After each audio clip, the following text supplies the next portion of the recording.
বাংলাদেশ গড়ে তোলার জন্য এমন কাউকে বেছে নেব যারা আমাদের সুখ দুঃখ বুঝবে, যারা আমাদের ভাষায় কথা বলবে।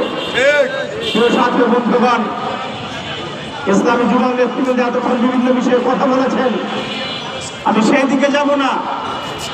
আমি সংক্ষেপে যে কথাটি বলতে চাই, ইসলামী আন্দোলন বাংলাদেশ তথা তার সহযোগী সংগঠন সবসময় শান্তি প্রিয় আন্দোলনে বিশ্বাস করে, বাংলাদেশের নিয়মতান্ত্রিক ভাবে পট পরিবর্তনে বিশ্বাস করে, নির্বাচনের মাধ্যমে সরকার গঠনে বিশ্বাস করে।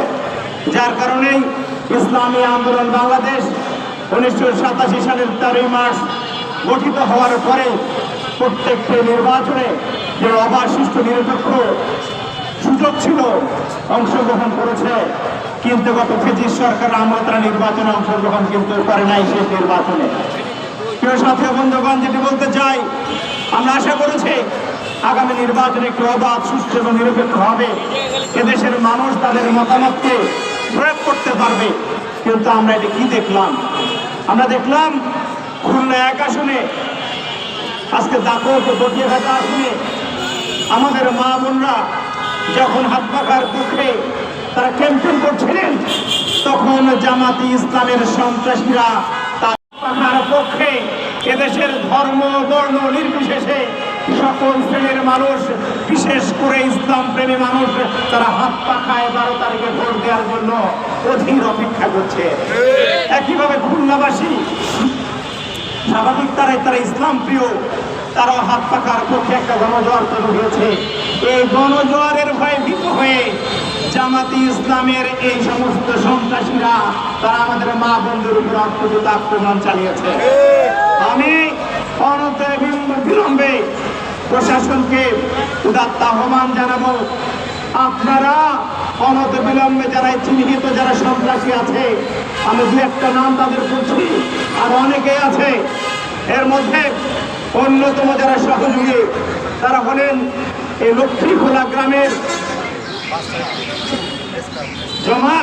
জামাত কর্মী মাওলানা ইলিয়াস, হরমুজ শেখ, নাজমুল শেখ, ফয়জুল্লাহ শেখ সহ অন্যান্য যারা এর ন্যাক্কারজনক কর্মকাণ্ডের সাথে জড়িত হয়েছেন, তাদের প্রত্যেককে গ্রেফতার করে আইনের আওতায় আনতে হবে। তাই নয়, তাদেরকে দৃষ্টান্তমূলক শাস্তি দিতে হবে। কারণ বাংলাদেশের জমিনে নির্বাচনকে সামনে রেখে আর কোনো ধরনের সন্ত্রাসী কর্মকাণ্ড বাংলার মানুষ বরদাস্ত করবে না। এই উপস্থিতি, এর আগে আমরা দেখেছি নির্বাচনকে সামনে রেখে ভীতির একটা পরিবেশ সৃষ্টি করা হয়, মানুষ যেন কেন্দ্রে না যায়, মানুষ যেন ভোট দিতে না পারে। কিন্তু মনে রাখতে হবে, 12ই ফেব্রুয়ারি যে নির্বাচন, এই নির্বাচনকে কোনোভাবেই প্রশ্নবিদ্ধ করা যাবে না। আগামী 12 তারিখের নির্বাচন যদি অবাধ সুষ্ঠু এবং নিরপেক্ষ না হয়, তাহলে বাংলাদেশের ভবিষ্যৎ তার দিক হারাবে, তার পথ হারাবে।